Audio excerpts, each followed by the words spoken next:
canal Erie foi a primeira via navegável de importância nos Estados Unidos. Ao inaugurar-se em 1825, cruzava o estado de Nova York, desde o oeste em Buffalo, perto das cataratas do Niágara, até o leste no rio Hudson, em Albany.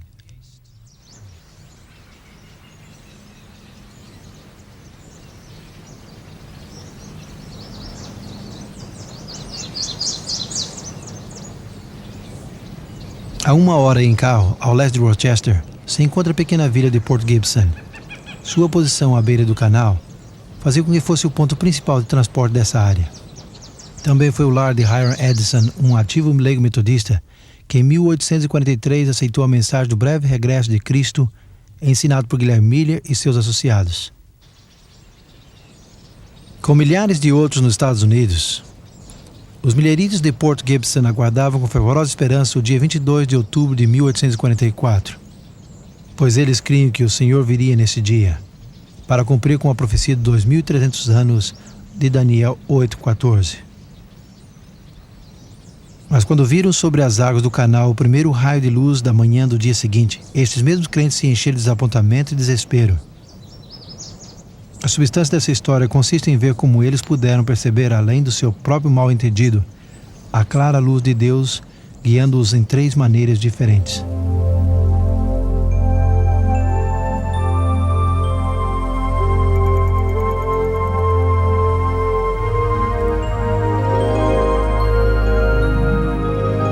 Foram muitos os crentes adventistas que se reuniram na fazenda de Hiram Edson no dia 22 de outubro de 1844.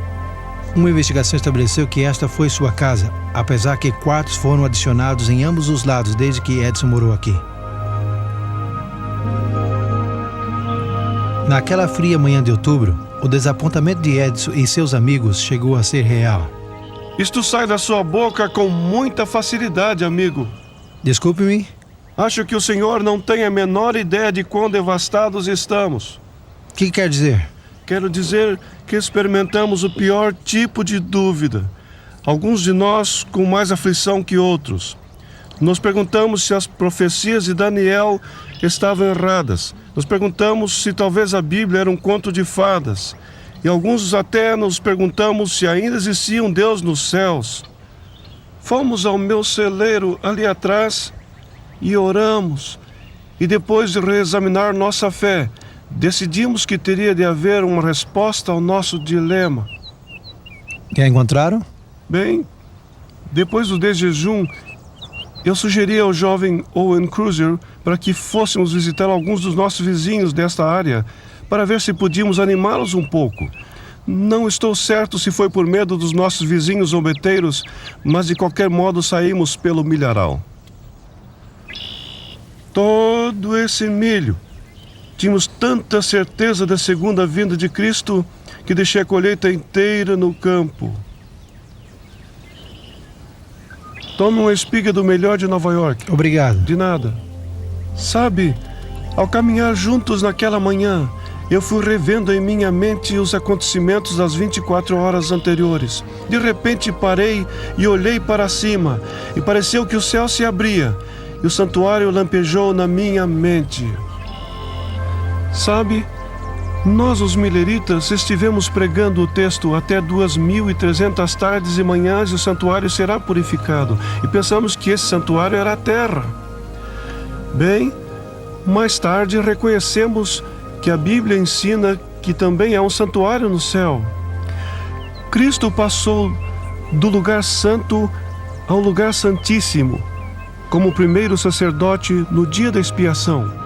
No dia 22 de outubro de 1844, o Senhor tinha que realizar um trabalho no céu antes de regressar a este mundo. Esse foi o erro do irmão Miller. O Senhor foi muito bom conosco. Ele ouviu nossas orações. Bem, até logo, amigo. Até logo.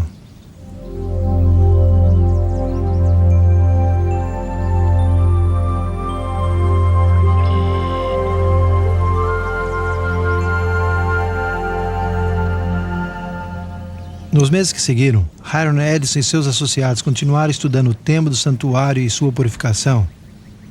À medida que pensaram em sua experiência, se maravilharam da semelhança entre o seu desapontamento e a dos discípulos no tempo da crucifixão de Jesus.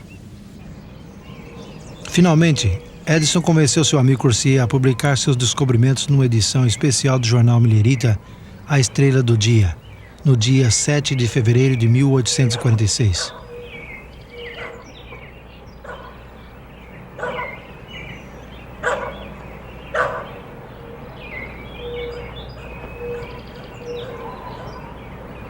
Mas enquanto isso, uma segunda revelação importante estava ocorrendo aqui em Washington, New Hampshire. 2 anos antes, em 1844, uma senhora batista do sétimo dia tinha partilhado com um grupo de crentes mileritas sua convicção de que o sétimo dia da semana deveria ser observado como dia de descanso.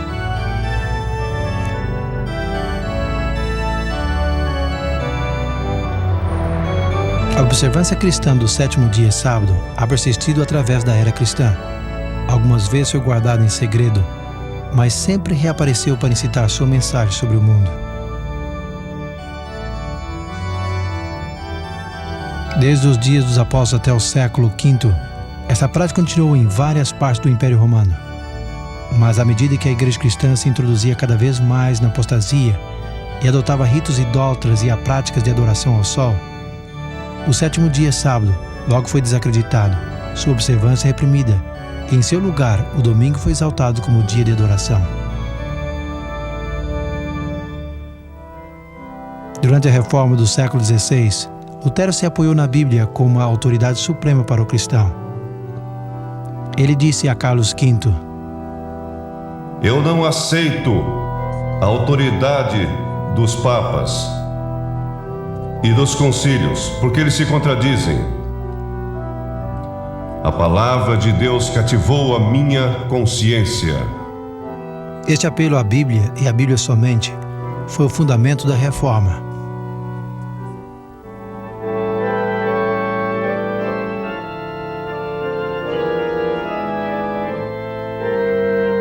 Enquanto a Reforma continuava, logo surgiu um diálogo na igreja sobre a contenda do domingo e do sábado. Os que guardaram o sábado afirmavam que não havia nenhuma prova na Bíblia que apoiara a observância do domingo. Como resultado, a observância do sétimo dia sábado se divulgou por toda a Europa, incluindo a Inglaterra.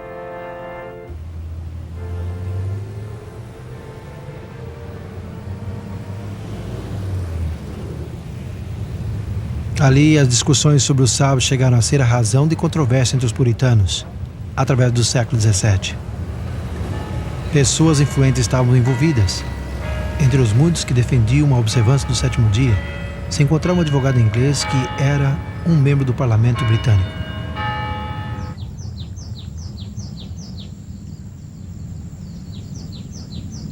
Nos meados de 1660, haviam muitas congregações na Inglaterra guardando o sábado. Um membro de uma delas era o Dr. Pedro Chamberlain, o médico de 3 reis estuardos, James I, Charles I, Charles II da Inglaterra. Sendo contemporâneo de João Bunyan, Chamberlain era um aplicado estudante da Bíblia. No cemitério da igreja de Woodham, Mortimer, em Essex, essas palavras foram gravadas em sua pedra tumular. Quanto à sua religião, ele foi um cristão que guardou os mandamentos de Deus e a fé de Jesus. Foi batizado ao redor do ano 1648 e observou o sétimo dia como dia de descanso por mais de 32 anos. Chamberlain foi membro da Igreja Batista do Sétimo Dia, um pequeno grupo que havia separado da Igreja Batista no começo dos 1600, por causa de suas convicções acerca do sábado.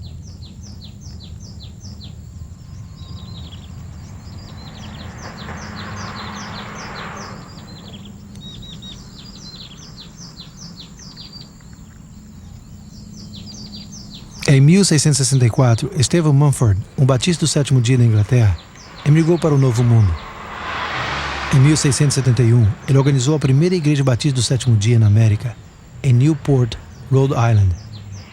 Durante os próximos 170 anos, sua influência se estendeu por toda a América. Em 1843, haviam 5.500 batistas do sétimo dia. Neste ano, a Associação Geral Batista votou uma resolução muito importante. Que o primeiro dia do próximo mês de novembro seja observado por nossas igrejas como um dia de jejum e oração, para que Deus Todo-Poderoso intervenha e reivindique seu santo sábado. Pouco eles anteciparam a maneira ou a magnitude da resposta a essa oração. Alguns meses depois desse dia de oração, a senhora Rachel Oakes, uma viúva batista do sétimo dia, decidiu mudar-se ao pequeno povoado de Washington, New Hampshire. Delight, a sua filha de 18 anos, tinha aceitado a posição de professora ali naquele local. Hoje, ao entrar em Washington, pode ver-se o sinal que se diz que este é o lugar natal da Igreja Adventista do Sétimo Dia. O que aconteceu aqui para obter tal título?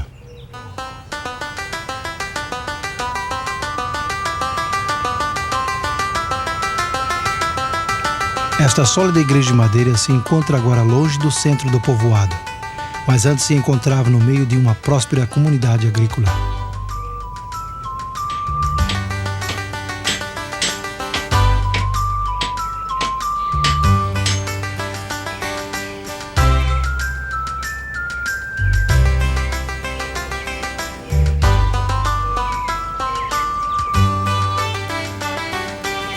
Em 1844, Frederick Wheeler era o pastor metodista desta igreja. 2 anos antes, depois de ler os livros de Guilherme Miller, Wheeler começou a ensinar sobre o breve regresso de Jesus. A maioria desta congregação também aceitou os ensinos de Miller.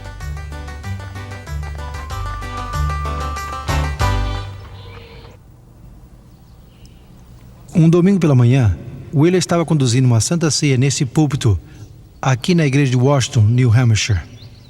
No sermão, ele animou os membros a serem fiéis em guardar todos os 10 mandamentos de Deus. A senhora Oakes, a batista do sétimo dia, que estava assistindo à reunião, apenas pôde conter-se. Pouco depois, quando o pastor a visitou, ela aproveitou a oportunidade. Reverendo Wheeler. Alô, Raquel. Prazer em Como vê-lo. vai? Estive esperando este momento. Quero dizer-lhe algo importante. Sobre o que você quer conversar? Passe, por favor. Muito obrigado. A senhora tem uma lareira muito bonita.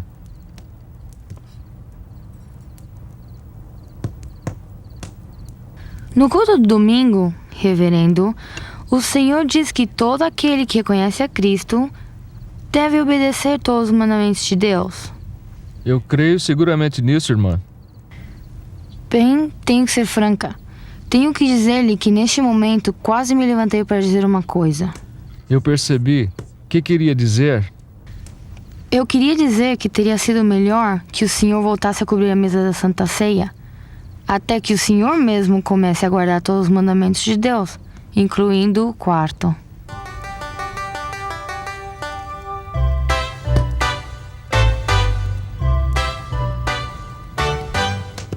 E assim, Frederick Wheeler conheceu a verdade do sábado. Pouco depois, ele guardou o primeiro sábado, pregou o seu sermão nele, e assim chegou a ser o primeiro ministro adventista que guardou o sábado. Não muito tempo depois do grande desapontamento, Guilherme Farnsworth, que tinha quase 40 anos de idade, pôs-se de pé no banco da igreja de sua família durante o culto e também declarou sua intenção de guardar o sábado. Logo seguiram Cyrus, seu irmão menor de 20 anos de idade, sua própria esposa, seu pai e outros. Vendo-se forçados a abandonar a congregação, esses primeiros observadores do sábado se reuniram na casa de Farnsworth, não muito longe dali. Não foi até alguns anos mais tarde que eles finalmente compraram esta igreja. Adjacente à igreja está o cemitério onde jazem muitos desses primeiros observadores do sábado.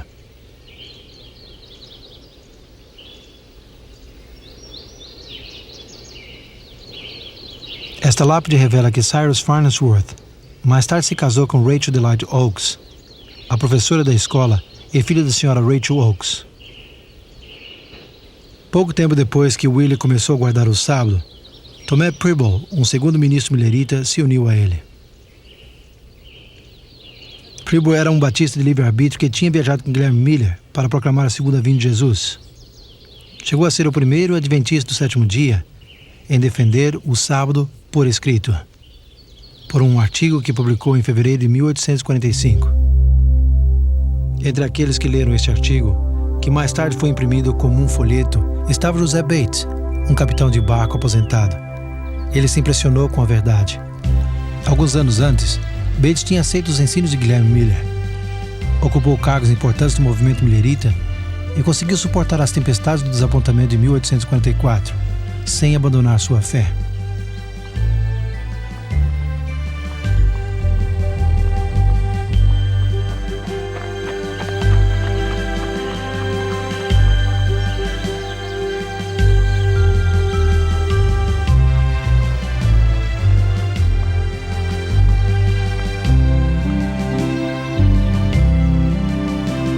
Ao ouvir sobre o grupo que guardava o sábado em Washington, viajou para lá.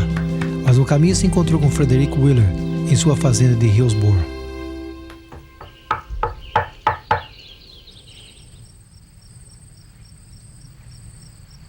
Passaram a noite inteira estudando a Bíblia.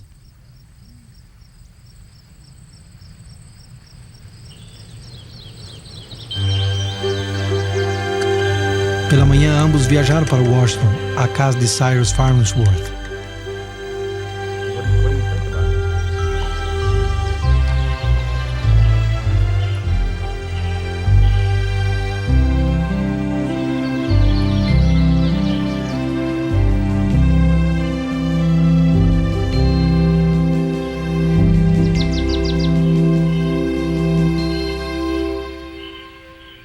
Aqui na casa dos Farnsworth em 1845, depois de um estudo adicional com Farnsworth e Wheeler, Bates fez sua decisão com respeito ao sábado.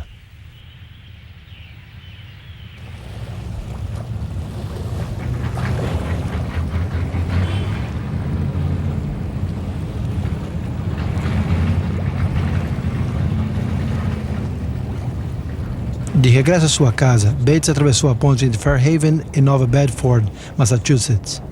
Hoje só resta o acesso a esta ponte. Na ponte, Bates se encontrou com James Madison Monroe Hall, um velho amigo seu que perguntou: "Alguma novidade, Capitão Bates?" A novidade é que o 7º dia é o sábado do Senhor, nosso Deus. E Bates dedicou o resto da sua vida proclamando esta novidade.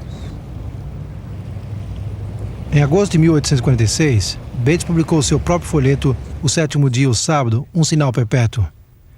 Seu conteúdo demonstrava uma herança espiritual recebida, não somente dos batistas do 7º dia, senão também dos puritanos ingleses e de outros antes deles. Também continha uma nova ideia importante que proclamava o significado profético do desenvolvimento da Igreja Adventista do 7º dia.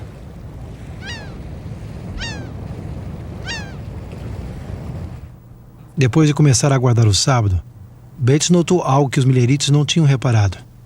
Em seu movimento, eles haviam visto o cumprimento das 2 primeiras mensagens dos anjos de Apocalipse 14, as quais tinham que ser proclamadas antes da segunda vinda de Cristo. Mas o terceiro anjo também tinha uma mensagem. Bates notou que Apocalipse 14:12 descreve os que proclamam estas mensagens como aqueles que guardam os mandamentos de Deus e a fé de Jesus. E isto confirmou em sua mente a importância dos mandamentos. Ele achou que já era tempo para aqueles que tinham proclamado as 2 primeiras mensagens dos anjos reconhecessem a terceira mensagem e guardassem os mandamentos de Deus e o sábado, o 4º mandamento imposto.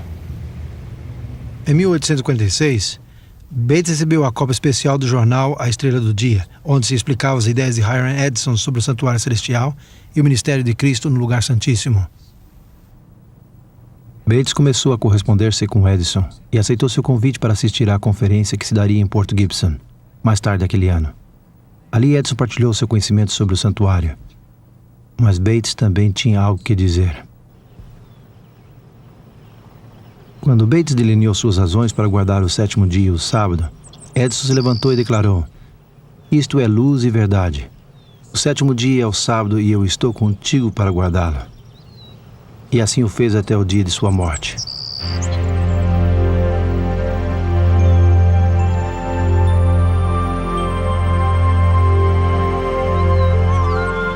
Mas no diálogo com os líderes de Port Gibson, Bates também começou a ver uma relação entre o sábado e o ministério de Cristo no lugar santíssimo do Santuário Celestial.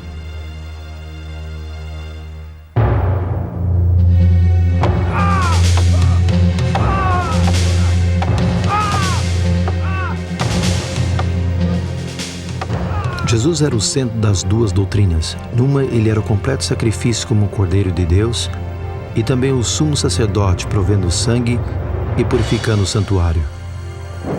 Noutra, ele era o Criador do mundo e o doador do verdadeiro descanso. A Conferência de 1846 foi a primeira expressão dessa relação.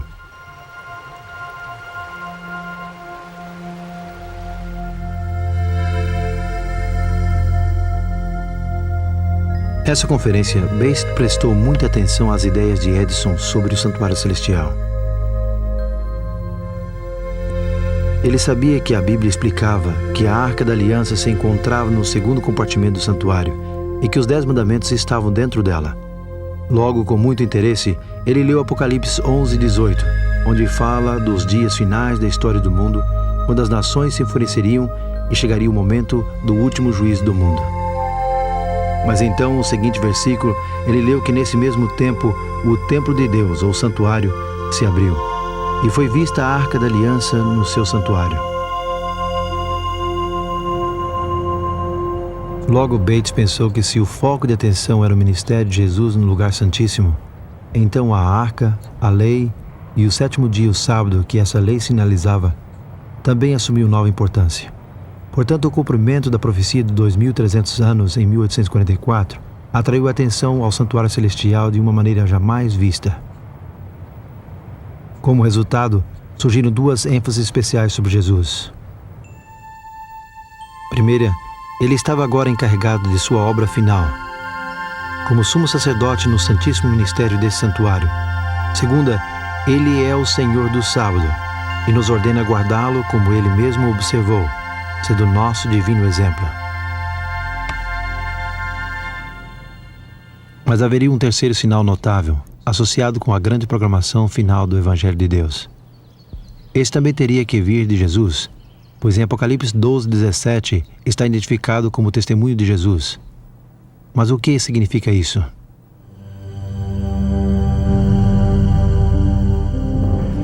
Em Apocalipse 12, João descreve a mulher vestida do sol representando a igreja.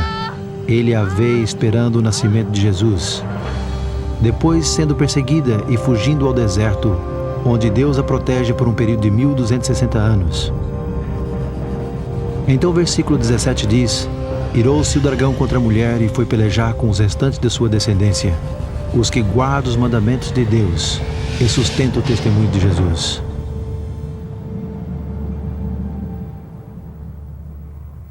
Uma comparação entre Apocalipse 19:10 e 22:8 revela que o testemunho de Jesus, identificado como espírito de profecia, opera através dos profetas, aqueles indivíduos que ele elegeu para que comunicassem o seu testemunho ao seu povo. Joel, o profeta do Velho Testamento, diz: E acontecerá depois que derramarei o meu espírito sobre toda a carne. Vossos filhos e vossas filhas profetizarão, vossos velhos sonharão e vossos jovens terão visões. Até sobre os servos e sobre as servas derramarei o meu espírito naqueles dias. O contexto desses versículos aponta para o cumprimento final, nos dias precedentes à vinda do grande e terrível dia do Senhor. O século XIX revela vários cumprimentos impressionantes dessa predição.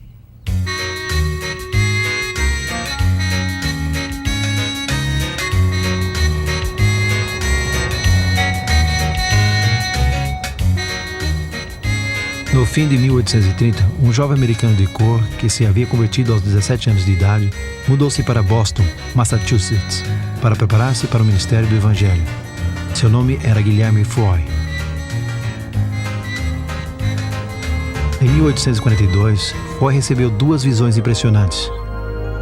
Mais tarde, ele publicou essa descrição num folheto intitulado A Experiência Cristã de Guilherme Foy, junto às 2 visões que ele recebeu nos meses de janeiro e fevereiro de 1842.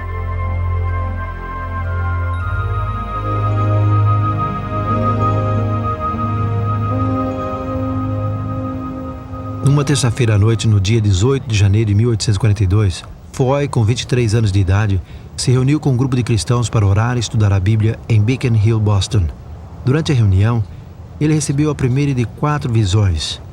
Durou 2 horas e meia, durante as quais O Dr. Cummings o examinou e cito suas palavras: "Não há nenhum sinal de vida, exceto ao redor do coração." Queridos irmãos e irmãs, Na visão, Foy presenciou as recompensas dadas aos justos na segunda vinda e foi-lhe mostrada a incomparável beleza do céu. Ele hesitou em relatar suas visões, pois sabia do existente preconceito contra os negros. Mas em menos de 3 semanas passadas, recebeu outra visão, numa igreja cheia de gente. Essa visão, que durou 12 horas e meia, revelou as cenas do grande dia do juízo. Com profunda tristeza, tenho que julgar a tua vida neste momento. Ainda sendo menino, foste afortunado de ter pais que temiam e amavam a Deus. À medida que as cenas lhe eram mostradas, ele percebeu que nem a profissão, a política, a posição podem salvar. Só a relação com Cristo. De fato, se sua visão sobre o juízo prévio ao advento tivesse sido notada, talvez o grande desapontamento seria menos duro, se não evitado completamente, 2 anos mais tarde.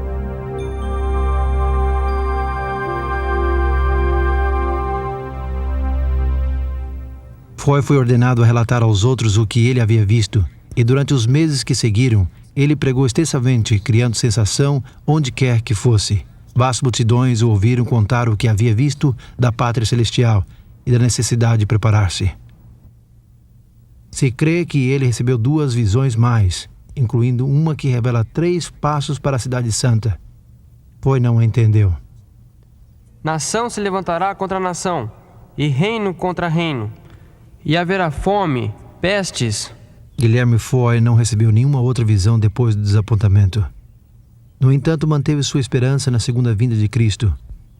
Ele seguiu sendo um pastor muito estimado nas pequenas comunidades rurais, até estabelecer-se finalmente em Sullivan do Leste, em Maine. O evangelho do reino será pregado por todo o mundo. Ali faleceu em novembro de 1893 e foi sepultado aqui, no cemitério de Birch Tree.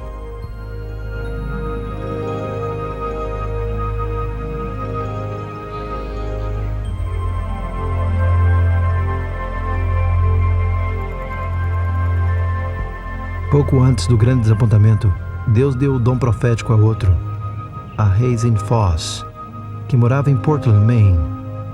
Ele tinha 25 anos de idade, uma boa educação, era um bom orador e cria no breve retorno de Jesus. Em sua primeira visão, ele viu a viagem do povo do advento rumo à Cidade Santa. Esta visão colaborou com as visões de Foy e incluiu uma noção dos 3 passos que o povo de Deus tomou para chegar à Cidade Santa.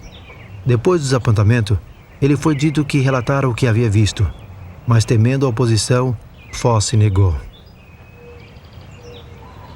Numa segunda visão, novamente lhe foi pedido que partilhasse o que havia visto, mas assim mesmo ele se negou. Seguiu-se uma terceira visão na qual lhe foi dito que ele estava livre e que a carga cairia sobre um dos mais fracos entre os fracos, que obedeceria o mandado do Senhor.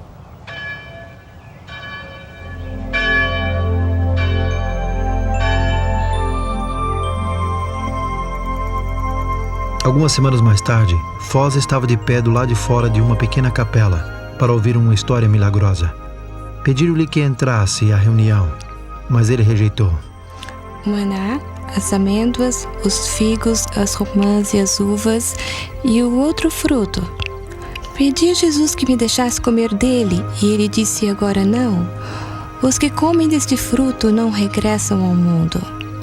Tu deves regressar e contar a outros o que Deus te revelou. Então o anjo me trouxe rapidamente de volta. O que ele ouviu foi a narração de uma visão quase idêntica à que ele tinha recebido. Quem foi a moça que Foss viu essa noite? Seu nome era Helena Harmon, uma jovem de 17 anos de idade, tão afetada pela tuberculose que corria o risco de morrer. Ela apenas podia falar em sussurros e a tosse e o pulmão sangrante a miúde não a deixavam dormir. No entanto, Deus escolheu a mais fraca entre os fracos e a chamou para dar o testemunho de Jesus a seu povo. Impelida pelo Espírito de Deus, ela teria que obedecer esse testemunho pelos próximos 70 anos. A explicação do santuário, a verdade do sétimo dia, o sábado, e a moderna manifestação do Espírito de profecia Essas 3 revelações chaves ajudaram a guiar muitos através do desapontamento de 1844. E através da senhora Helena Goldwhite, a última dessas revelações continuaria atuando adentro do século XX, como uma bússola para um inexperiente grupo de crentes. A história de Helena será o nosso próximo tema.